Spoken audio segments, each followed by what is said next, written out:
عمر وسیم اسلام T V کے ناظرین السلام علیکم۔ آج کی جو ویڈیو ہے وہ جنت میں جانے کے لیے کیا چیز ضروری ہے۔ آیا کہ مسلمان ہونا ضروری ہے، عیسائی ہونا ضروری ہے، ہندو ہونا ضروری ہے، سکھ ہونا ضروری ہے، یہودی ہونا ضروری، کیا چیز ہے؟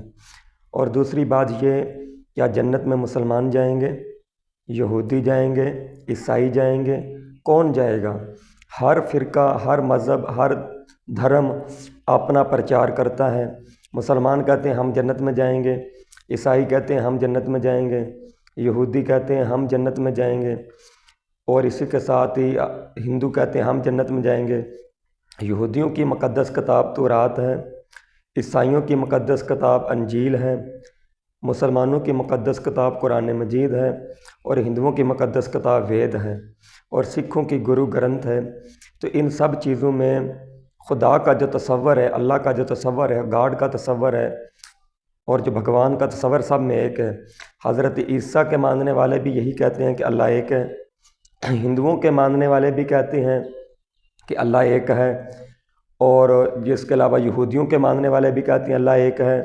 اور مسلمان جو ہیں قرآن کو ماننے والے، آخر نبی الزمان خاتم النبیین صلی اللہ علیہ وسلم کو ماننے والے بھی کہتے ہیں کہ اللہ ایک ہے۔ تو ہر دھرم کے اندر، ہر مذہب کے اندر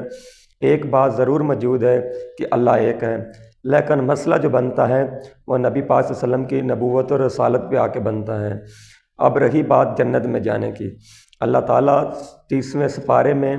پارہ نمبر 30 سورت نمبر 103 سورت العصر کے اندر تیسری آیت 28ویں رکوع میں فرماتا ہے الا الذین آمنوا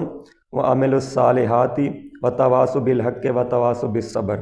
جنت میں جانے کے لیے 4 چیزوں کی شرط لگا دی اللہ نے کہ جس کے اندر، جس انسان کے اندر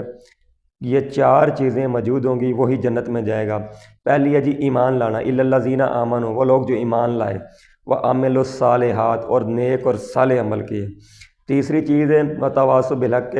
اور جو آپس میں صبر کی تاکید کرتے ہیں، وتواصوا بالحق وتواصوا بالصبر،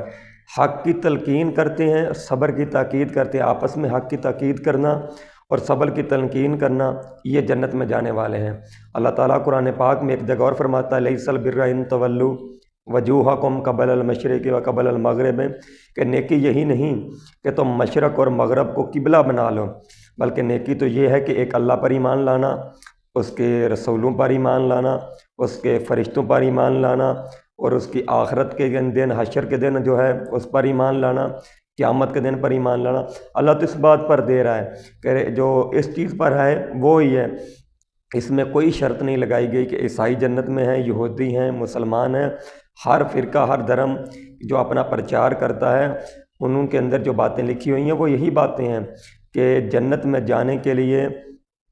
4 جو چیزیں بنیادی ہیں انہیں پر ہی عمل کرنا ہوگا۔ اب مسلمان جو ہیں وہ مسلمان نام کے تو ہیں، وہ اقبال کا ایک شعر زبان سے کہہ بھی دیا، لا الہ تو کیا حاصل، دل و وجہ مسلم نہیں تو کچھ بھی نہیں۔ یہ شعر ایک جگہ اور طرح بھی آیا ہے کہ خرد نے کہہ بھی دیا، لا الہ تو کیا حاصل، دل و وجہ مسلم نہیں تو کچھ بھی نہیں۔ ہر کوئی مست میں ذوق تن آسانی ہے، تم مسلمان ہو یہ انداز مسلمانی ہے۔ وہ زمانے میں معزز سے مسلمان ہو کر، اور تم خوار ہوئے تارک قرآن ہو کر۔ یعنی کہ اللہ تعالیٰ نے یہ بات واضح انداز کے اندر بتا دی ہے کہ جنت میں جانے کے لیے یہ 4 چیزیں ضروری ہیں۔ اب یہاں ہمارے ہاں پاکستان کے اندر جو مختلف مسالک ہیں اہل سنت اور اہل تشیع کے، تو وہ یہ بریلوی حضرات ہیں، وہ کہتے ہیں جی وہابی جنتی نہیں ہیں، یہ تو ٹھیک، ان کے عقیدے ٹھیک نہیں ہیں۔ شیعوں کو کہتے ہیں ان کے عقیدے ٹھیک نہیں۔ مجھے ایک بات کی سمجھ نہیں آتی، اگر وہابیوں کے عقیدے، بریلویوں کے عقیدے، سنیوں کے عقیدے، شیعوں کے عقیدے، ان سب کے سہروردی، چشتی، نقش بندی جتنے بھی ہیں، ان کے اگر عقیدے ٹھیک نہیں ہیں تو پھر جنت میں عیسائیوں نے، گوروں نے جانا ہے، ہندوؤں نے جانا، سکھوں نے پھر جانا ہے نا۔ اگر آپ سب ایک دوسرے کو کافر کافر کی رٹ لگائے کھڑے ہیں تو پھر آپ تو جنت میں جانے والے نہیں ہیں، تو پھر عیسائیوں نے جنت میں جانا ہے، پھر آپ بتائیں پھر یہودیوں نے جانا ہے، آپ بتائیں پھر ہندوؤں اور سکھوں نے جانا ہوگا، پھر قادیانیوں نے جانا ہوگا۔ بات کہیں نا، پھر بات کریں تو پھر یہ آگے سے نئی نئی باتیں سناتے ہیں، جی آپ نے ہمارے بزرگوں کے اقوال کو، ہماری کتابوں کو، بھائی صحیح کیا، ہم نے رد کیا ہے۔ مجھے ایک بات کی سمجھ نہیں آتی، جب اللہ تعالیٰ نے ہمیں واضح انداز کے اندر قرآن دیا ہے،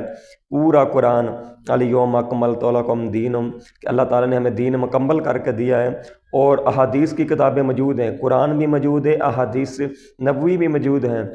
خلفائے راشدین کے اقوال بھی موجود ہیں، تبا تابعین۔ اللہ تعالیٰ کے نبی صلی اللہ علیہ وسلم نے فرمایا تھا، صحابہ سب سے اچھا زمانہ میرا زمانہ،